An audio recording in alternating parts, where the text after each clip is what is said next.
నమస్తే. నమస్తే అన్న చెప్పండి. ఇప్పుడు రాయసింగు పార్టీకి రాజీనామా చేసిండు. పార్టీ కూడా పిలిపించి మాట్లాడకుండా సస్పెండ్ లాగానే లెటర్ ఇచ్చేసిండు. దీని గురించి ఏం చెప్తారు? ఇప్పుడు పార్టీకి ఆయననే రాజీనామా ఇచ్చిండు. పిలిపించి మాట్లాడి అది సెకండరీ విషయం. అసలు వాస్తవానికి ఆయన పిలిపించి మాట్లాడిన బుజ్జగిస్తా అని చెప్పి చేయలేడు. ఆయనకి ఒకటి నచ్చలేదు. ఆయనకి ఏది నచ్చలేదు అనేది దానికోసం ఆయన ఒక రిప్రజెంటేషన్ ఇచ్చిండు. రిప్రజెంటేషన్ ఇచ్చి నేను పార్టీ నాకు రిజిగ్నేషన్ నేను కావాలి అని చెప్పేసి ఇచ్చిండు. దానికి పార్టీ తీసుకుని వాళ్ళు ఆమోదించి ఈయన ఇచ్చిన దానికి వాళ్ళు డిక్లేర్ చేశారు. అంటే వాస్తవానికి ఈయన ఏం అడిగిండో అది ఆయనకి ఇచ్చిండ్రు. పార్టీ ఆయన అసంతృప్తి ఉండడు. వాస్తవానికి ఆయన డెవలప్మెంట్ ఏదైతే డెవలప్మెంట్ చేద్దామనుకుంటుండో ఇంకా కొద్దిగా ముందుకెళ్ళి చేద్దామనుకుంటుండో ఆయన ఈక్వేషన్స్ ఏముందో మనకి తెలియదు. వాస్తవానికి ఆయన ఒక రిప్రజెంటేషన్ రూపంలో ఇచ్చిండు కాబట్టి దానికి ఆయన అడిగింది ఏందనేది వస్తారా రాదు అయ్యో దేవునికి ఎరక. కానీ వాస్తవానికి ఆయనకు కావాల్సింది మాత్రం మనకు వచ్చింది. కానీ ఇప్పుడు ఆయన ఫ్రీ బర్డ్ అయిపోయిండు. ఇప్పుడు కేవలం గోషామల్ కాన్స్టిట్యున్సీలో మాత్రమే ఆయన పని చేస్తాడు, మా గిట్ట అందుబాటులో ఉంటాడు అనేది మా ఒక మంచి ఆలోచన. ఇప్పుడు ఇంతకుముందు మొత్తం దేశమంతా తిరుగుతుండే బీజేపీ పార్టీ ఉన్నప్పుడు. ఆ పార్టీ అక్కడ ఆర్గనైజేషన్లు ఇక్కడ ఆర్గనైజేషన్లు రకరకాల ఎక్కడైతే స్టేట్స్ ఉన్నారో వాళ్ళు పిలుస్తుండే ఈయనకి. ఇప్పుడు బీజేపీ పార్టీ ఉన్నప్పుడు నేషనల్ సమావేశాలు కూడా వెళ్ళేది, అన్ని డెవలప్మెంట్ కోసం పనిచేసేది. అంటే పార్టీ సమస్యలకు వెళ్ళకపోతే నేను వాస్తవానికి హిందుత్వ సమస్యలకు మాత్రమే వెళ్తుండే. ఇప్పుడు అక్కడ వెళ్తాడా లేదా అనేది అనే విషయం. కానీ ప్రెసెంట్ ఇప్పుడు గోషామల్లో ఎక్కువ పని చేస్తే గోషామల్ ప్రజలకి చాలా బెనిఫిట్ పొందుతారు. అంటే ఆయన ఇక్కడ ఉండడానికి డెవలప్మెంట్ ఎక్కువ అవుతుంది. ఎందుకంటే మొత్తం 7 కాన్స్టిట్యున్సీలే ఈ ఒకటే గోషామల్లో ఒక హిందుత్వం అంటే ఒక తెలుగు లేదా ఒక మారోడి అయినా సరే, ఒక సిగ్ అయినా సరే, సింగ్ అయినా సరే, ఠాకూర్ అయినా సరే, ఎవరైనా సరే ఒక హిందూ మనిషికి ఇక్కడ ఎమ్మెల్యే గెలిపించుకున్నాం, అతను ఉంటుండు. కాబట్టి ఇదంతా మాకు మేము సర్వైవ్ కావాలంటే ఒక మంచి కంపల్సరీ ఇక్కడ ఉండాలి. సో ప్రెసెంట్ ఇంకా 3-4 years ఉంది ఆయన ఎమ్మెల్యే. వాస్తవానికి ఎలక్షన్ అవుతుందా కాదా సెకండరీ విషయం. కానీ ఇప్పుడు ఇక్కడైతే డెవలప్మెంట్ చేసుకోవచ్చు అని ఏ పార్టీ లేదు కాబట్టి దేనైనా గట్టిగా అడగవచ్చు. ఇక్కడ మాకు ఫండ్స్ వస్తాయి అనేది మా ఉద్దేశం. ఇప్పుడు ఇప్పుడు 3 term 3rd term ఇప్పుడు ఎమ్మెల్యే కావడము అంటే ఇప్పుడు ఇప్పటి వరకు ఏమేమి కార్యక్రమాలు చేసిండో, ఎటువంటి సమస్యలు మీకు పరిష్కారం చేసి? ఏముందన్న, ఆయన 3 సార్లు చేసినప్పుడు గిట్ట ఏ పార్టీ ఉండే, ఇంతకుముందు బీఆర్ఎస్ పార్టీ ఉండే, ఇప్పుడు కాంగ్రెస్ పార్టీ ఉంది. డెవలప్మెంట్ చేయాలంటే వాళ్ళు ఇలా ఫండ్ ఇవ్వాలి. ఆ ఫండ్ ఇస్తే ఈయన పెడతాడు. ఈయనకు వచ్చే ఫండ్లు మాత్రమే కేవలం ఫండ్తో ఏమవుతుంది, ఇవి ఉన్న గుంతలు అదే సిమెంట్ వేయాలి, అదే వేయాలి, లైట్లు. ఇంకా డెవలప్మెంట్ కావాలంటే ఇప్పుడు రీసెంట్గా కాంగ్రెస్ వచ్చినప్పుడు ఉస్మానియా యూనివర్సిటీ కడతా అని చెప్పింది. మన ఉస్మానియా హాస్పిటల్ గోషామల్ గ్రామంలో మంచి డిసిషన్. కానీ అక్కడ ఉన్న లోకల్ సిబ్బందులు ఎవరైతే ఉన్నారో కొంతమంది అపోజ్ చేస్తారు. అది అడ్డుకుంటూ లేదు, అపోజ్ చేస్తారు. వాస్తవానికి 3 సార్లు ఎమ్మెల్యే అయిన తర్వాత మన ఒక మంచి డెవలప్మెంట్ వచ్చింది. అంటే ఒక హాస్పిటల్, ఇంత పెద్ద హాస్పిటల్ మన గోషామల్ కాన్స్టిట్యున్సీలో కడుతుంటే చాలా పెద్ద. ఇంతకుముందు మన ఇక్కడ ఉస్మానియా ఉంది, ఇది కొద్దిగా డాక్టర్స్ లేకపోతే బిల్డింగ్ కూలిపోవడం అట్లాంటి రకరకాల ఇష్యూ దిక్కెళ్ళి ఇక్కడికి అక్కడ షిఫ్ట్ చేశారు. అక్కడ హాస్పిటల్ వస్తే మాత్రం 100% ఎక్కడైతే పబ్లిక్ ఉందో ఆ పబ్లిక్ అందరికీ హెల్త్ అనేది చాలా బెనిఫిట్ అవుతుంది. సో అది అక్కడ కట్టాలి. వాస్తవానికి కడితే మాత్రమే నీకు యావత్ తెలంగాణలో మన హెల్త్ మాఫీ ఎంత ఉందో మీకు తెలుసు. ఎక్కడెక్కడ కీమ్స్ హాస్పిటల్ అయినా సరే, కొన్ని చాలా హాస్పిటల్స్లో ఎట్లా వసూలు చేస్తుర్రు పేషెంట్ల దగ్గర. ఒక టెస్ట్ చేసుకోవాలనుకుంటే సిటీ స్కాన్ ఈడ 5,000 ఉంటుంది, ఆడ 10,000 ఉంటుంది. అదే ఉస్మానియా అట్లాంటి హాస్పిటల్ కడితే మన లాంటి వాళ్ళకంటే ఫ్రీ ఉంటుంది. మరి ఇప్పుడు అధ్యక్ష పదవికి నామినేషన్ వేస్తే ఇప్పుడు కొంత ఆయనకి సపోర్ట్గా ఉన్నా కూడా కొంతమందిని సపోర్ట్ చేయకుండా అడ్డుకున్నారు వాళ్ళు. అంటే నిజంగానే కావాలని చేసిరా అనుకుంటారా? ఇప్పుడు అడ్డుకున్నారంటే అక్కడ ఏం జరిగిందో మనకు ఐడియా లేదు వాస్తవానికి. ఎందుకంటే నేను అక్కడ ఆయన ఎవ్వడి లేను కాబట్టి అక్కడ సిచ్యువేషన్ ఏముందో ఆయనకు మాత్రమే తెలుసు. అంటే ఆయన అప్లికేషన్ తీసుకోనికి పోయిండు, కానీ మళ్ళీ ఎందుకు ఆగవలసి వచ్చినది ఆయనకు మాత్రమే తెలుసు. ఆయన అఫీషియల్గా చెప్తే మాత్రమే తెలుస్తుంది. మాకిట ఐడియా లేదు. నేగిట దానికోసం అసలు చర్చకే రాలేదు. చాలా మంది ఏమనుకుంటారు అంటే ఆయనకు సపోర్ట్ వచ్చిన వాళ్ళని కూడా అడ్డుకున్నారని చెప్పేసి అంత అనుకుంటున్నారు. చాలా వాళ్ళు సపోర్ట్ చేసినట్టు ఇప్పుడు సపోర్ట్ చేయడం అనేది అట్లా ఉండదు కదా. ఇప్పుడు అఫీషియల్గా మనము ఆయన ఏదైతే అప్లికేషన్ ఇచ్చిండో దాని మీద సంతకం పెడితే నీకు ఆమోదించినట్టు. మళ్ళీ సంతకం పెట్టకుండా అడ్డుకుని చెప్పారు. మళ్ళీ అది నిజానికి వాస్తవం లేదా అనేది ఆ ఎమ్మెల్యే సార్ని అడగాలి, లేదంటే అక్కడ ఎవరైతే కమిటీ మెంబర్ కూర్చున్నా వాళ్ళని మాత్రం అడగాలి. లేకుంటే ఆ మెంబర్స్ ఎవరైతే ఉన్నారో వాళ్ళని అడగండి. వాళ్ళు చెప్తారు కదా, ఎవరైతే మెంబర్స్ ఉన్నా కనుక్కుంటే మీకే తెలుస్తుంది. యాక్చువల్గా స్టేట్ కౌన్సిల్ మెంబర్స్ ఎంతమంది ఉన్నారు బీజేపీలో, ఎంతమంది సంతకాలు పెట్టారు. ఇప్పుడు రామచంద్రరావు ఎంతమంది సంతకాలు పెట్టారు. సరే ఆయన ఒక్కరే వేసి బీఫామ్ చాలా మంది ఇప్పటికీ ప్రయత్నం చేస్తున్నారు కానీ రాలేదు. ఈయన ఒక్కరు వేసినంటే అది మళ్ళీ మ్యూచువల్ అండర్స్టాండింగా లేకపోతే ఎవరే లేదు ఈయననే చేద్దామని చెప్పి అనుకున్నారా అనేది అది డిఫరెంట్ కైండ్ ఆఫ్. కానీ అది ఏదైతే అప్లికేషన్ ఇద్దామనుకోరో ఈయన ముందుకు వచ్చిండు. నాకిట కావాలి, నేగిట పోరాడతా తెలంగాణలో బీజేపీని నెక్స్ట్ రాబోయే రోజులలో నీకు ఇక్కడ బీజేపీ ప్రభుత్వం రావాలంటే ఒక ప్రెసెంట్ ఉన్న ఏదైతే బీజేపీ ఎవరైతే పోతుండ్రో వాళ్ళకి ఇస్తే బెటర్. ఇప్పటికీ పాత మనుషులే సీనియర్ లీడర్లకే మీరు అధ్యక్ష పదవులు ఇస్తా అంటే ఎక్కడికి వెళ్ళే డెవలప్మెంట్ ఏమైతే చెప్పండి. మనకు కావాల్సిన ఓవరాల్గా తెలంగాణ డెవలప్మెంట్. సెంట్రల్లో బీజేపీ ప్రభుత్వం ఉంది, తెలంగాణలో ఏం డెవలప్మెంట్ అవుతుంది?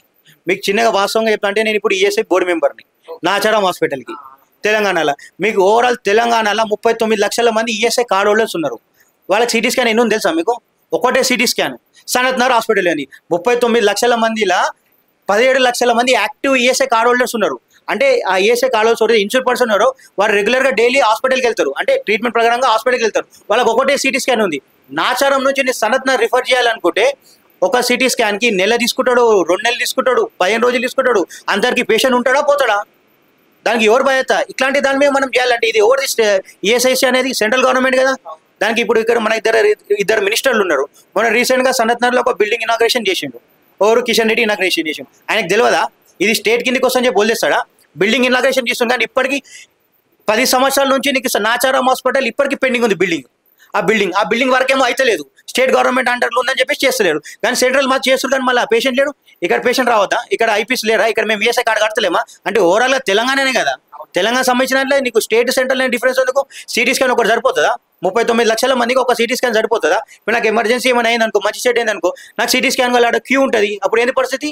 ఎమర్జెన్సీ కేసు కింద ట్రీట్ చేస్తారు. ఎప్పుడైనా మా లాంటి వాళ్ళు చెప్తే రిఫర్ చేస్తే ఇమీడియట్ నీకు అక్కడ ఇవ్వడం జరుగుతుంది. అది పెద్ద మనుషులు చెప్తే, ఎమ్మెల్యేనో ఎంపీనో మా లాంటి మెంబర్లు చెప్తే మీకు సిటీ స్కాన్ అయినా ఇస్తారు. లేకుంటే సామాన్య వ్యక్తి ఆగం కావాలా? వాళ్ళ పైసలు డబ్బులు కడితేనే కదా వాళ్ళకి జీతాలు వచ్చేది. సో ఇట్లాంటి సమస్యలు ఉన్నాయి. ఫస్ట్ వీటిలో మీద డెవలప్మెంట్ చేయాలి. ఈ డెవలప్మెంట్ ఏమో చేయరు.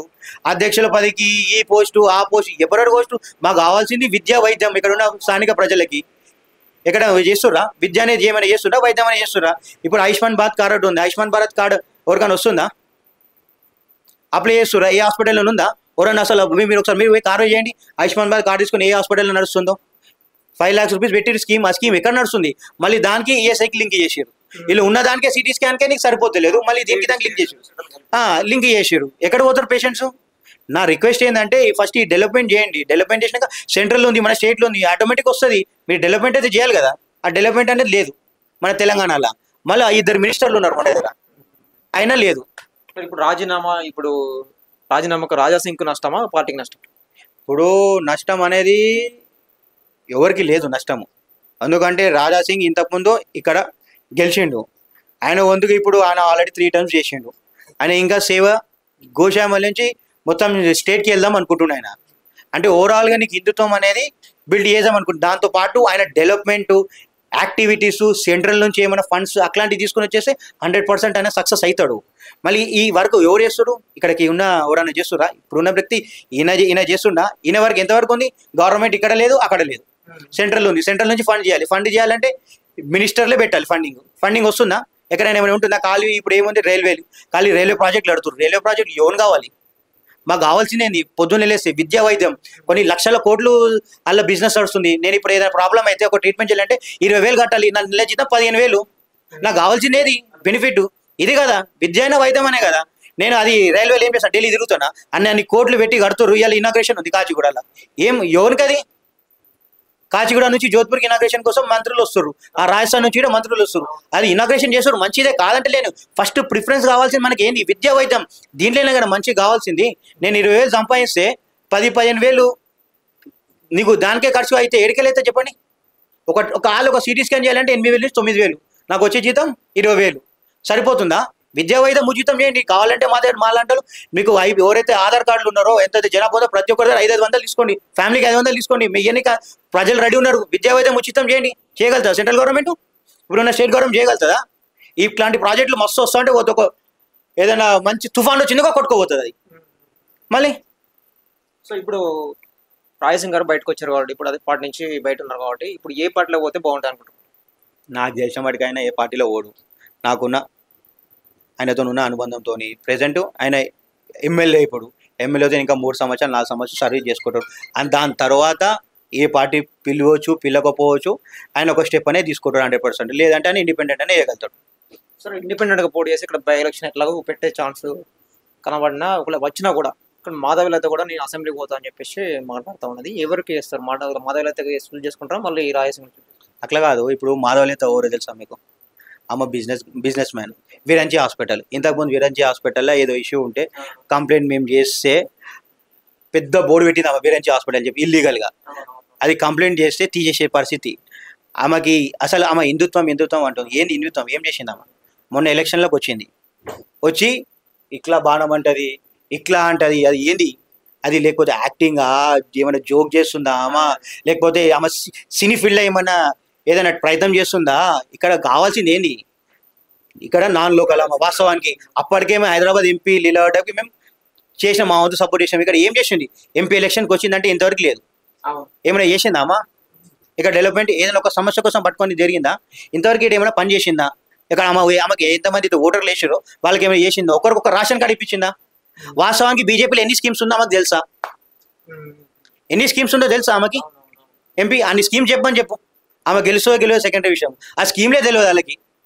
మరి బీజేపీ నిలబెడదామని ఆలోచన ఉంది కదా, ఇక్కడ వస్తే ఆమెనే నిలబెడదామని ఆలోచన ఉంది. నా బీజేపీ కాదు, ఆమె డిక్లేర్ చేసుకుంటుంది. ఆమె సొంత పార్టీ పెట్టుకుని ఆమె బీఫామ్లో ఆమె ఇచ్చుకొని పెట్టుకుంటేనే ఆమె గెలుచుకుంటుంది. గెలుసో సెకండరీ విషయం. ఆమె పార్టీ ఒక మెంబర్షిప్ మొన్న తీసుకుంది, ఎలక్షన్స్ కన్నా ముందు తీసుకుంది, పార్లమెంట్ ఎలక్షన్స్కి. అప్పుడు పార్టీ మెంబర్ ఆమె నేనే ఇన్ఛార్జ్ అంటది, నేనే ఎమ్మెల్యే అంటది, రేపు నేనే పిఎం గిట్ అనేటట్టు ఉంది అమ్మ అంటది. మళ్ళీ ఆమెకు నోరు ఉంది, ఏదని అనొచ్చు, రైట్స్ ఉన్నాయి, లా ఉంది, మనకు స్వేచ్ఛ ఉంది, మనం మాట్లాడుకున్నాం. ఆ స్వేచ్ఛలో ఆమె మాట్లాడుతుంది. కానీ ఇక్కడైతే గోశామల ప్రజలు అందరూ కాదు, వాళ్ళ వ్యక్తిగతంగా వాళ్ళకి తెలుసు కదా, ఎవరు ఏందో తెలుసు కదా, ఎవరు గేటో తెలుసుగా. ఇన్ని రోజులు మేము అంతా ఇప్పుడు కన్నా సరే బయట వాళ్ళకే ఇచ్చినాం మేము ఓట్లు. ఇప్పుడు మా గిట్ట కావాల్సిన ఫ్యూచర్లో ఇక్కడ స్థానిక ప్రజలు ఉన్న వాళ్ళకే మేము ఓటేస్తాము, లేకపోతే వాళ్ళని తరమేస్తాం ఇడికెళ్ళి గోశామల కాన్స్టిట్యూషన్ నుంచి. 100% ఇది. ఆమె మాధులైతే ఇక్కడేమన్నా ఎక్కడికి వెళ్ళి వచ్చిందామా? మళ్ళీ ఆమె హాస్పిటల్ నుండి సేవ చేయమని చెప్పు, ఫ్రీగా నడిపిమని చెప్పు. కొన్ని రోజులు నడిపించిన తర్వాత ఆమె వస్తే ఏమో ఇవ్వచ్చు, ఆమె సేవ చేస్తుందని చెప్పి ఇవ్వచ్చు. హాస్పిటల్ ఏమో వసూలు చేస్తుంది పైసలు, మాత్రం వీడు వచ్చి ఏమో హిందుత్వం అని చెప్పేసి లీల పడుతుంది అంట. అక్కడ సేవ చేస్తే మేమే మిమ్మల్ని ఎన్నుకుంటాము, నువ్వు ఏం చేస్తున్నావు అని చెప్పేసి. ఒక ఏదైనా జబ్బు వచ్చి నువ్వు పంపించినాక ఫ్రీ చేయమని చెప్పు. ఆడ వసూళ్ళు ఉంటాయి మీకు హాస్పిటల్లో, చూడండి ఒకసారి, మీరు వెళ్ళండి, వెళితే మీకు తెలుస్తుంది. మళ్ళా ఇప్పుడు మరి రాయసింగ్ గారు అంటే వేరే పార్టీ కొన్ని పేరు వినబడుతుంది, శివసేన పార్టీలో పోతే బాగుందని చెప్పేసి. ఆ పార్టీ నుంచి నిలబడితే మరి చూస్ చేసుకునే అవకాశం ఉంది అన్న. ఇప్పుడు 3-4 సంవత్సరాల వరకు, 4 సంవత్సరాల ఇంకా ఎలక్షన్ 1.5 year అవుతుంది మనకి. 3 years వరకు ఎలక్షన్ కాదు, ఏం కాదు. స్పీకర్కి లెటర్ పోలేదు కాబట్టి 100% నీకు ఇక్కడ బై ఎలక్షన్ అయ్యే పరిస్థితి లేదు. కాబట్టి ఇప్పటికి ఆయననే ఉంటాడు. 5 సంవత్సరాల తర్వాత అది అప్పటిది డిసిషన్. అప్పుడు ఆయన పార్టీ నుంచి తీసుకుంటాడా, ఇండిపెండెంట్ వేస్తాడా, నిలబడడా, ఎంపీ పోతాడా, వేరే స్టేట్ పోతాడా, లేదా నామినేటెడ్ ఇస్తాడా, ఆయనకి తెలియదు కదా. ఆయన ఈక్వేషన్స్ ఆయనకు ఉంటుంది. ఓవరాల్గా మాకు కావాల్సింది ఏంటి? డెవలప్మెంట్. ఆ డెవలప్మెంట్ ఇప్పుడు మేము ఈయన దగ్గరికి ఈజీగా తీసుకునే ప్రయత్నం చేస్తాం. మేము ఆయనకున్న ఫండ్స్ ఇక్కడ ఇంప్లిమెంట్ చేసుకునే ప్రయత్నం చేస్తాము. లేదు అంటే ఇప్పుడు ఏ పార్టీ లేదు కాబట్టి కాంగ్రెస్ ప్రభుత్వం ఆయనకు డెవలప్మెంట్ కింద ఏదైనా ఫండ్స్ ఇచ్చినా సరే ఇక్కడ గోశామల కంటే యూటిలైజ్ అవుతుంది. సెంట్రల్ ఉన్నా ఇచ్చిందో లేదో ఇంతవరకైతే ఇక్కడైతే గోశామల నాకు ఉన్న అవగాహన ప్రకారం 15-20 సంవత్సరాల నుంచి ఏదైనా ప్రాజెక్ట్ ఉందా? బీజేపీ ఏదైనా ప్రాజెక్ట్ చేసిందా ఇక్కడ గోశామల నుంచి? సెంట్రల్ ఫండ్స్ ఏమైనా వచ్చిందా? ఏమైనా తీసుకొచ్చిందా? నాకు తెలిసిన మటుకి 3 సార్లు తీసుకొచ్చిందని గిట్ట ఒకటి ఉస్మానియా హాస్పిటల్ మాత్రమే. అది గిట్ట గోశామల అది గిట్ట కొంతమంది అడ్డుపడేనికే చూసారు. వాస్తవానికి అక్కడ ఉన్న కొంతమంది లోకల్ పబ్లిక్ ఎవరైతే ఉన్నారో వాళ్ళకి ఇబ్బంది ఉండొచ్చు, కాదంటలే. కానీ దాన్ని ఏందనేది ఏ విధంగా కట్టుకుంటాం అనేది ఒక డయాగ్రామ్ అనేది చూసుకొని ఇంప్లిమెంట్ చేసుకుంటే బెనిఫిటే. కానీ ఇట్లాంటి డెవలప్మెంట్ ఉస్మానియా అంత పెద్ద హాస్పిటల్ మన ఏరియాలో పడడం గ్రేట్. ఫ్యూచర్లో ఇప్పుడైతే లక్షలు పెడుతున్నాం, కొన్ని రోజులతో మన ఇల్లు అమ్ముకోవాలి ఆ హాస్పిటల్ కోసము. ఏదైనా హెల్త్ ఇష్యూ అయిందో మనం పోవాలంటే కొన్ని కోట్లు ఖర్చు పెట్టాలి. అట్లాంటి హాస్పిటల్ మన దగ్గర వస్తే మనం గర్వపడాలి. ఈ ఉస్మానియా తర్వాత ఇంకొక ఉస్మానియా తయారవుతుంది మనకి. ఈ ఉస్మానియా ఇప్పుడు ఇక్కడికి వెళ్ళి తీసేస్తే దీన్ని ఒక పెద్ద కాలేజ్ చేయాలి, KG to PG అని చెప్పేసి, లేదంటే కేంద్ర విద్యాస చేయాలి సెంట్రల్ గవర్నమెంట్. డిస్మెంటల్ చేసి కట్టాలి. ఇది హాస్పిటల్ షిఫ్ట్ చేసినప్పుడు ఈ డిస్మెంటల్ చేసి కట్టాలి. లేదా హెరిటేజ్ బిల్డింగ్ ఉంటే అట్లనే నడిపించుకోవాలి. ఇక మనం కూలగొట్టలేని పరిస్థితులు ఉంటే ఇక ఏం చేస్తాము, అది గవర్నమెంట్ డిసిషన్. ఏదైనా స్కూల్ కాలేజ్ ఏదైనా కట్టినాక ఓట్ బెనిఫిట్ ఇక్కడ ఉన్న స్థానిక ప్రజలే కదా. హైదరాబాద్ పార్లమెంట్ అయినా సరే గోశాల ప్రజలు ఇక్కడ లోకల్ పీపులే కదా బెనిఫిట్ అయ్యేది. సో అట్లాంటి డెవలప్మెంట్ ఉంటే బాగుంటుంది. కానీ డెవలప్మెంట్ లేకుండా ఎప్పటికీ రాజకీయమే, ఎమ్మెల్యే పదివా, ఎంపీ పదివా, సీఎం పదివా, పిఎం పదివా కాదుగా. ఓవరాల్ కావాల్సిన డెవలప్మెంట్. మేము డెవలప్మెంట్ చేసుకునే తరంగా మేము వెళ్తాం ఇప్పుడు ఫ్యూచర్లో. ఇప్పుడు రాష్ట్ర కొత్త అధ్యక్షుని ఎంచుకున్నారు, దాన్ని ఎట్లా చూస్తారు? అంటే చాలా మంది ముందు తీసుకెళ్ళకపోలేడు అని చెప్పేసి అంటా ఉన్నారు. ఇప్పుడు ఆయన సరే ముందుకు తీసుకెళ్ళాలి అనేది సెకండరీ విషయం. ఆయన ఒక అడ్వకేటు. ఆయనకి ఇంతకుముందు ప్రీవియస్గా ఏబీపీలో ఆయన చేసిన కార్యకర్త, స్టూడెంట్ యూనియన్ ఉన్నప్పటి నుంచి ఆయన చేసుకుని వచ్చిన ఆయనకి కింది స్థాయి మొత్తం లెవెల్ అంతా తెలుసు. సరే ఆయన కొత్తగా ఉండొచ్చు కానీ ఆయన ఎక్స్పీరియన్స్ ఉంది. ఒక 2 times ఎమ్మెల్యే, 1 time ఎమ్మెల్సీ చేసిండు, సిటీ ప్రెసిడెంట్ చేసిండు. ఆయన ఇప్పుడు స్టేట్ ప్రెసిడెంట్ చేస్తుండు. ఆయన ఒకసారి వచ్చిన తర్వాత ఆటోమేటిక్ వేవ్ ఇప్పుడు మీరు చూస్తుర్రా ప్రతి పేపర్లో, ప్రతి న్యూస్లో, ప్రతి పేర్లో రామచంద్రరావు అంటే ఎవరు స్టేట్ ప్రెసిడెంట్ వాళ్ళే భయ్, నీకు ఇచ్చిన నువ్వే ఉంటావు, ఆయనకి ఇచ్చిన ఆయనే ఉంటావు. స్టేట్ ప్రెసిడెంట్ ఆయన ఒక మంచి డిసిగ్నేషన్. దానికి వచ్చిన తర్వాత ఆటోమేటిక్ నీకు ఆ రూట్ అనేది పెరిగిపోతుంది, డెవలప్మెంట్ దాని పరంగా నీకు పెరిగిపోతుంది. చాలా మంది, వేల మంది పబ్లిక్ ప్రజలు వస్తూ ఉంటారు, డెవలప్మెంట్ కోసం అని వస్తూ ఉంటారు. ప్లస్ ఇంకొకటి ఈయన అధ్యక్ష పదవి ఇచ్చారు, వాస్తవానికి ఈయన చేయగలుగుతారా అంటే ఆయన దగ్గర చేయగల కెపాసిటీ ఉంది. ప్లస్ ఆయన గ్రౌండ్ వర్క్ ఉంది, ఆయన దాని డబ్బులు ఉన్నాయి, ఖర్చు పెట్టేది. ప్లస్ అందరితో కలిసి కట్టుకునే పరిస్థితుల్లో గిట్ట ఉన్నాడు ఆయన. సో కాబట్టి 100% ఆయన ముందుకు వెళ్తాడని చెప్పేసి నా ఆలోచన. లోకల్ బాడీ ఎలక్షన్ కూడా రాబోతున్నాయి. లోకల్ బాడీ ఎలక్షన్లో గెలిచే అవకాశం ఉందా బీజేపీ? ఏదంటారు, ఏ పార్టీ అంటారు? స్థానిక సంస్థలు కావచ్చు, జిహెచ్ఎంసీ ఎలక్షన్ కావచ్చు. ఇప్పుడు జిహెచ్ఎంసీ ఎలక్షన్స్లో అయితే 100% గెలుస్తుంది బీజేపీ. కానీ దాని తగ్గట్టు వాళ్ళ వేవ్ అనేది ప్లస్ ఏదైతే కార్యకర్తలకు వాళ్ళు చేద్దామనుకుంటారో బీజేపీ సంబంధించిన సెంట్రల్ గవర్నమెంట్ స్కీమ్స్ చాలా ఉన్నాయి. సో ఆ స్కీమ్స్ అనేది లోకల్ బాడీలో మీరు ఇంప్లిమెంట్ చేయండి. ఇంప్లిమెంట్ చేసి వాళ్ళకి బెనిఫిట్ పొందుతారు. బెనిఫిట్ పొందినప్పుడు 100% వాళ్ళకి వేస్తారు కదా ఓటు. ఇప్పుడు మీకు ఇక్కడ ఎగ్జాంపుల్ మీకు చిన్న స్కీమ్ చెప్తా. స్ట్రీట్ వెండర్ ఉంది. స్ట్రీట్ వెండర్ లోన్ ఇంతకుముందు 10,000 ఇస్తుండే, 20,000 ఇస్తుండే, 50,000 ఇస్తుండే. ఈ 3 ఇచ్చిన తర్వాత అయిపోయింది. దాని తర్వాత 50,000 వచ్చిన తర్వాత తన బిజినెస్ ఇంకా డెవలప్ చేద్దాం అనుకుంటున్నా. ₹1,00,000 కావాలి కదా. ఆ ₹1,00,000 కావాలంటే నీకు ఈ స్ట్రీట్ వెండర్లో పాలసీ లేదు, 50,000 లాస్ట్. సో 50,000 లాస్ట్ తర్వాత ఇట్లాంటి కొన్ని స్కీమ్స్ ఉన్నాయి, ఆల్రెడీ ఇంప్లిమెంట్ అవుతుంది, చాలా బాగా ఇంప్లిమెంట్ అవుతుంది. కానీ నాకు తెలిసిన వాటికైతే గోషామాల స్ట్రీట్ వెండర్ ఓవరాల్గా ఒక 3,000 నుంచి 4,000 మంది స్ట్రీట్ వెండర్ లోన్ తీసుకున్న వాళ్ళు ఉన్నారు. సో ఒక్కసారి ఒక పర్సన్ లోన్ తీసుకున్నప్పుడు ఓవర్ ఇచ్చిన సెంట్రల్ గవర్నమెంట్ ఇచ్చారు. మళ్ళీ బెనిఫిట్ అంటే ₹1 లోన్ రావడానికి 10,000 లోన్ వచ్చింది, 20 వచ్చింది, 50 వచ్చింది. ఎక్కువ కావాలని చూస్తాం. ₹1,00,000 కావాలి. సో ఆల్రెడీ మేము ప్రపోజల్ గిట్ట పెట్టినాము. ఈ ₹1,00,000 స్కీమ్ అనేది గిట్ట మీరు ఇంప్లిమెంట్ చేయండి. సో 50,000 తర్వాత ఎటు పోవాలి, 1,00,000 2,00,000 కట్టిన తర్వాత నువ్వు ఎక్స్టెండ్ చేసుకుంటావు. సో ఇట్లాంటి స్కీమ్లు అనేది బీజేపీ ఇంప్లిమెంట్ చేసి కార్యకర్తలకు ఫస్ట్ ఈ స్కీమ్లు తెలియాలి, కార్యకర్తల నుంచి ప్రజలకు తెలియాలి. సో ఇట్లాంటి స్కీమ్లను ఇంప్లిమెంట్ చేసి 100% బీజేపీ ఫామ్ అవుతుంది. ఇప్పుడు రేవంత్ రెడ్డి గారు వచ్చి ఇప్పుడు సీఎంగా వచ్చి 1.5 year అవుతుంది. ఎట్లుండేది రేవంత్ రెడ్డి? రేవంత్ రెడ్డి ఎట్లా అంటే ఏం చేస్తాను చెప్పి స్కీమ్లు ఖాళీ చెప్పిండు అంతే. ఏమైనా ఇంప్లిమెంట్ అవుతుందా? రేషన్ కార్డ్ రీసెంట్గా స్టార్ట్ అయింది అప్లికేషన్. ఇప్పుడు సంవత్సరంన్నర 1.5 year అవుతుంది రేషన్ కార్డ్ వచ్చేది. రాజీవ్ యువ వికాస్ స్కీమ్ అని చెప్పిండు, ₹3,00,000 ఇస్తా అని చెప్పిండు. 1,00,000, 2,00,000, 3,00,000 ఇస్తాం. ఇంతవరకు ఒకరికైనా వచ్చిందా? మళ్ళీ ఇంకెప్పుడు వస్తుంది? నెక్స్ట్ ఎలక్షన్లో వస్తుంది అనుకుంటా. అంటే ఎలక్షన్ మొత్తం అంతా అంటే వాస్తవానికి ఆయన దగ్గర బడ్జెట్ లేదు. ఆ బడ్జెట్ లేని అని కొన్ని చెప్పేసిండు. చెప్పినా కానీ స్కీమ్లు ఇంప్లిమెంట్ అయితే లేదు. స్కీమ్లు ఇంప్లిమెంట్ కానప్పుడు ఏం చేస్తాడు? సైలెంట్ అయిపోయింది. ఆయన ఉన్నా చెప్పుకుంటుండు వాస్తవానికి నా దగ్గర డబ్బులు లేవు, నేను ఎట్లా నడిపాను, నా ఇల్లు నడిపాను, నాకు అయితే లేదు, ఇట్లనే నడుచుకుంటూ వద్దాను, మీరే నాతో అడ్జస్ట్ కమ్మంటారు. కానీ అడ్జస్ట్ అవుతారా పబ్లిక్? అట్లా చెప్పుకుంటూనే మళ్ళీ 10 ఏళ్ళు నేనే సీఎం ఉంటా అని చెప్పుకుంటూ వస్తుంది. ఇక అంటాడు భయ్, సీఎం కుర్చీ కూర్చున్నాక సీఎమే ఉంటా అంటాడు. 10-50 సంవత్సరాలు నేనే ఉంటా ఉంటే చెప్తే అయిపోతుందా? కాదు కదా. ఇప్పుడు రేపు మాపు PM మోడీ, నరేంద్ర మోడీ గారే నేను రిజిగ్నేషన్ తీసుకుంటా అంటాను. 70 అబవ్ అయిపోయింది, 70-75 అబవ్ నాది ఏదైతే అయిపోయిందో రిటైర్మెంట్ అయ్యే స్టేజ్ ఉంది, నేను ఇప్పుడు జరిగిపోదాం అనుకుంటున్నాను చెప్పి మీరు చూస్తారు కదా, స్టేట్మెంట్ చూస్తారు కదా.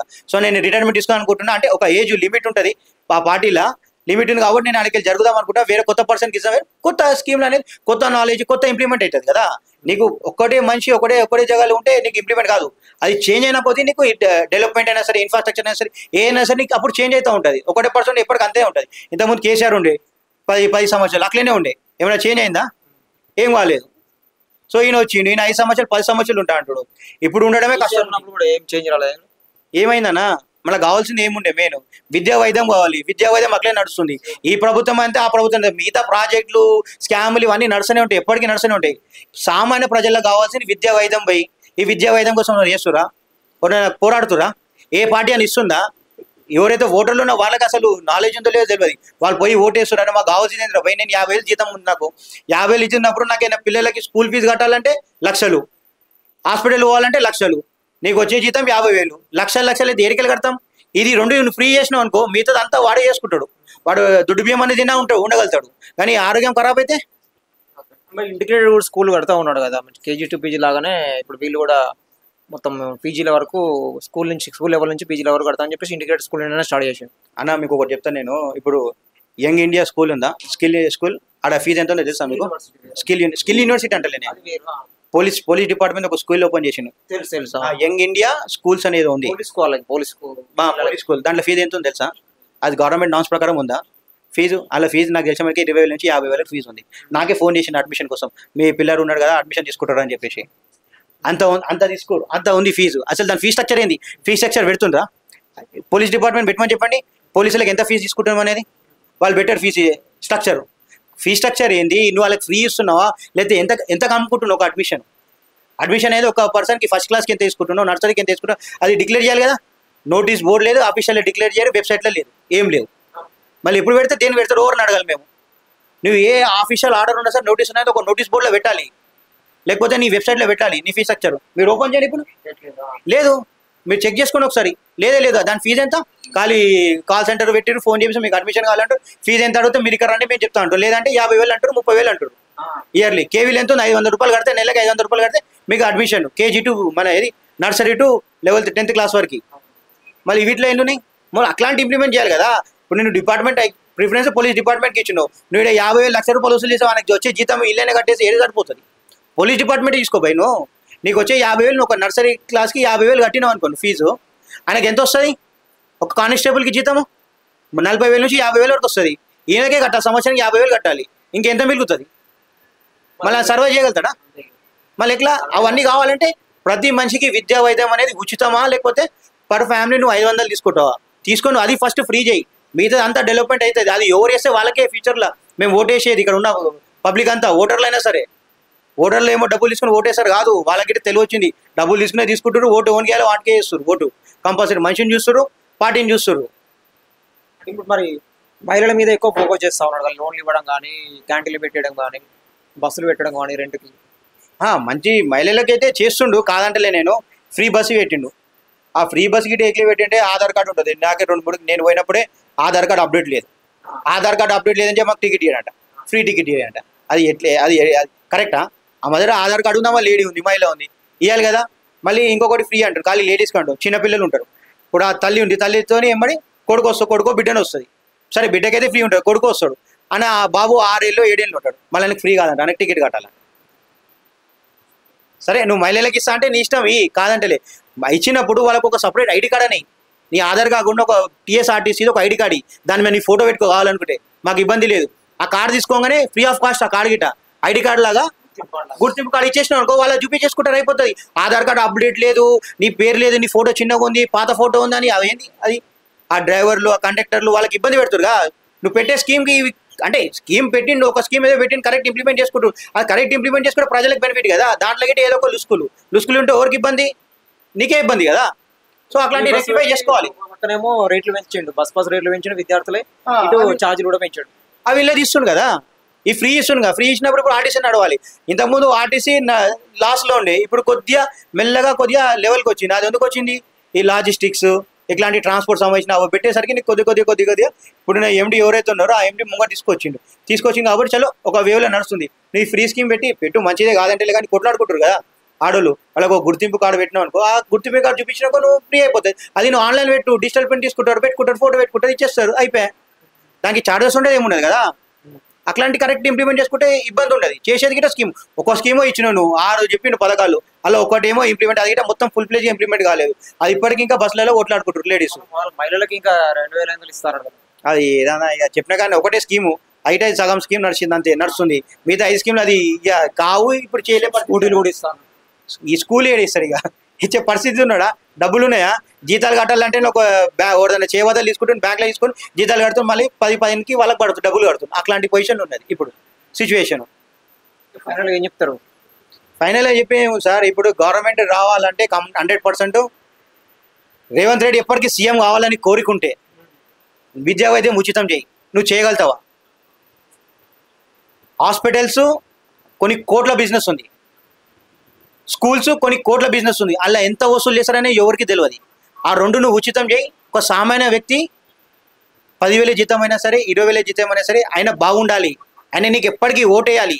అంటే ఈ పార్టీ అయినా సరే, ఏ పార్టీ అయినా సరే, ఆయనకి నీకు ఓటేయాలంటే కంపల్సరీ ఈ 2 ఉచితం చేసినావు అనుకో, నువ్వు ఎవరికి భయ్ విద్యా వైద్యం కావాలి, నేను 10,000 రూపాయలు సంపాదించినా సార్ దుడివేం చేయాలని ఉండగలుగుతా నేను. కానీ నాకేమైనా అయితే నేను ఎటువాలి? పైసలు ఎటు కట్టాలి? నా పిల్లలు చదివాలంటే ఎటువాలి? లక్షలు కలిపి పెట్టగలుగుతానా? అందుకే పిల్లలు చదువుతలేరు, ఎడ్యుకేషన్ గిట్ట ఇబ్బంది అయిపోతుంది. హాస్పిటల్ అంటే అంత కుంభకోణాలు, స్కామ్లు.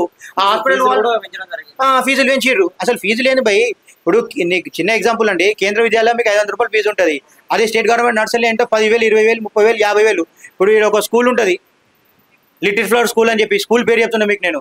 అలా మీకు కావాలంటే ఫస్ట్ వాళ్ళకి డొనేషన్ ఇవ్వాలి. ఓ 1,00,000 రూపాయలు, 2,00,000 రూపాయలు డొనేషన్. అప్లికేషన్ ఫామ్ అయినా డొనేషన్ ఇవ్వాలి. ఆ డొనేషన్ ఇచ్చిన అనుకో వాడికి అప్లికేషన్ ఫామ్ ఇస్తాడు. అప్లికేషన్ ఫామ్ ఇచ్చినా మళ్ళీ నువ్వు ఫీజు కట్టుకోవాలి. 15,000, 20,000, 50,000 అలా నర్సరీకి 50,000 అంట. సో అట్లాంటి పరిస్థితి ఉంది మన దగ్గర స్కూళ్ళ విషయంలో. ఆ స్కూల్లో నువ్వు ఒక ఆన్లైన్ అప్లికేషన్ పెట్టు, డైరెక్ట్ పోర్టల్ అప్లై చేసుకుంటాం. మేము అప్లై చేస్తాం, నువ్వు సీట్ అలాట్మెంట్ చేయి, ఫీజు ఆన్లైన్లో కట్టుకుంటాం. 500 పెట్టు, 1000 రూపాయలు పెట్టు, దానికన్నా ఎక్కువ పెట్టకు. సో సామాన్య ప్రజలు బెనిఫిట్ అవుతారు కదా. అప్పుడు నీకు ఓటేస్తాం, నువ్వు ఎప్పటికి సీఎం ఉంటావు. నువ్వు అనుకున్న కోరిక నీకు తీరుతుంది. నీకు ఎప్పటికీ నువ్వు 50 కాదు 100 సంవత్సరాలు సీఎం ఉంటావు. అప్పుడు అది చేస్తాడా మళ్ళీ రేవంత్ రెడ్డి? చేయడు, నాకు తెలుసు కదా. ఆయన చేస్తే మళ్ళీ పైసలు రావాలి కదా. ఇప్పుడు ఉన్న పక్కన చుట్టుపక్కల వాళ్ళు అందరూ వెళ్ళిపోతారు. ఇక అంత ఎవరైతే బిజినెస్ మ్యాన్లు ఉన్నారో ఆ బిజినెస్ మ్యాన్ సపోర్ట్తోనే నీకు బిజినెస్ నడుస్తుంది. ఈయనది ఇప్పుడు పార్టీ నడుస్తుంది. అవన్నీ బంద్ చేయాలంటే, ఈయన గెలవాలంటే ఇవన్నీ చేయాలి. చేసి 100% గెలుస్తాడు. Thank you.